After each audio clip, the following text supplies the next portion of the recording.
নমস্কার, কেমন আছেন সবাই? আপনাদের সকলকে জানাই বুক অফ লাইফ পেজে স্বাগত। আজ আপনাদের সাথে আমি শেয়ার করব বাঙালির প্রিয় মিষ্টি গোলাপ জামুন।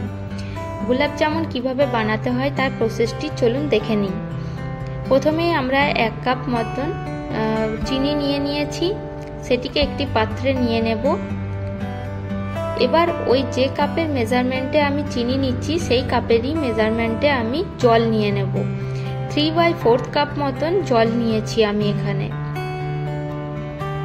প্রথমেই আমরা চিনির সিরাপটিকে বানিয়ে রেডি করে রাখবো।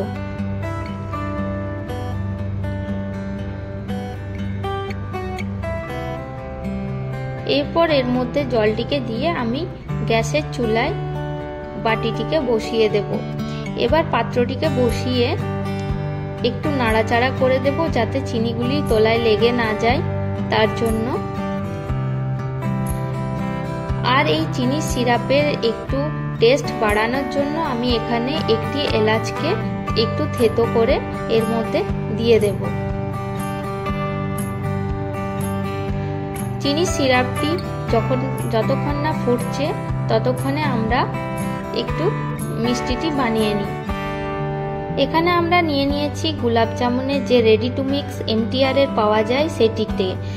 এর মধ্যে সমস্ত কিছু যেহেতু মিক্স করাই থাকে তাই আলাদা করে কিছু মিক্স করবার প্রয়োজন হয় না। এবারে আমরা চিনি সিরাপটিকে চেক করে নেব। চিনি সিরাপটি হয়ে গেছে, ফুটে গেছে। এইটিকে বেশি আমরা গাঢ়ও করব না, আবার বেশি পাতলাও রাখবো না, যেন মিডিয়াম থাকে চিনি সিরাপটি। এবারে আমরা গ্যাসের বার্নারটিকে অফ করে দেব। আমাদের রেডি হয়ে গেছে চিনি সিরাপ। এবারে আমরা মিষ্টিটি বানিয়ে নেব। মিষ্টিটি বানাতে আমরা এর মধ্যে অল্প অল্প করে জল দিচ্ছি, দিয়ে মেখে নেব। আর এটিকে একটু নরম করে মাখবো। আর এর মধ্যে চাইলে আপনারা দুধ দিয়েও মাখতে পারেন। অবশ্যই দুধটিকে রুম টেম্পারেচারে থাকতে হবে।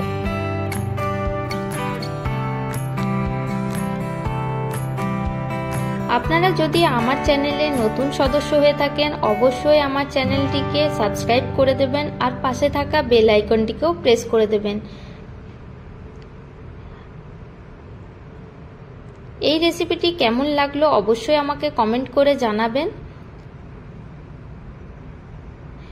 মন্ডটি তৈরি করা হয়ে গেছে।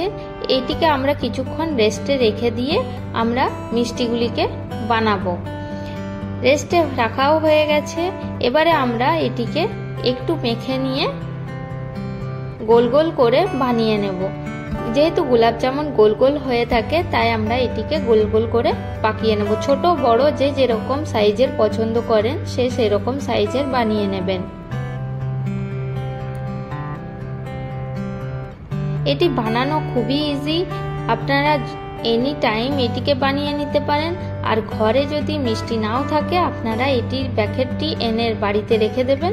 যে কোনো টাইমে আপনারা এই গোলাপ জামুন বানিয়ে বাড়িতে ইজিলি খেতে পারবেন। এইভাবে আমি সমস্ত মিষ্টিগুলিকে বানিয়ে নিয়েছি। এই রকমই মসৃণ গাগুলি হবে মিষ্টির। এবারে আমি কড়াইয়ে কিছুটা তেল দেব।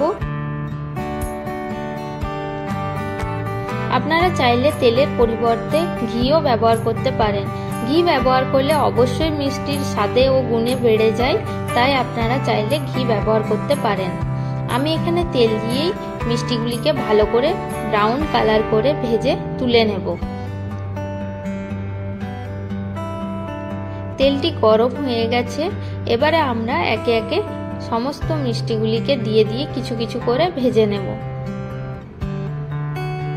আর অবশ্যই তেলটিকে খুব বেশি গরম করবেন না, মিডিয়াম গরম হবে তখনই মিষ্টিগুলিকে আপনারা এর মধ্যে দিয়ে দেবেন। খুব বেশি গরম তেলে দিলে মিষ্টিটি ওপরের দিকটি ব্রাউন হয়ে যাবে কিন্তু ভেতরের দিকটি ভালোভাবে ভাজা হবে না। অবশ্যই মিষ্টিটি যখন আপনারা ভাজবেন হালকা হাতে নাড়াচাড়া করে করে ভাজবেন, ঘুরিয়ে ঘুরিয়ে, না হলে একটা সাইড বেশি ব্রাউন হয়ে যাবে।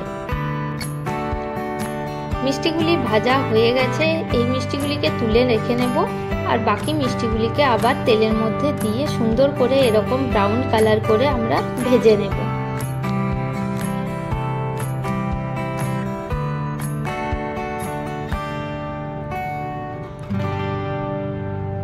বাকি সব মিষ্টিগুলিকে একসঙ্গে দিয়ে দিলাম। সেম ভাবে হালকা হাতে আমরা নাড়াচাড়া করতে থাকব।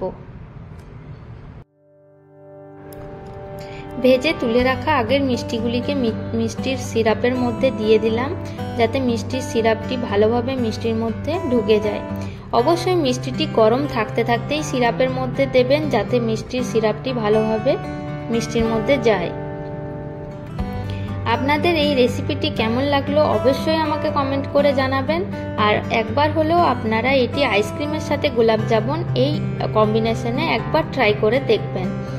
আর সেই কম্বিনেশনটি কেমন লাগলো সেটিও জানাতে আমাকে ভুলবেন না। আপনাদের সাথে দেখা হবে নেক্সট পরবর্তী ব্লগে। ভালো থাকবেন, সুস্থ থাকবেন।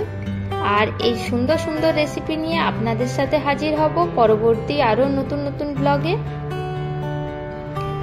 সম্পূর্ণ ভিডিওটি দেখার জন্য আপনাদের সকলকে জানাই বুক অফ লাইফ পেজ থেকে অসংখ্য ধন্যবাদ।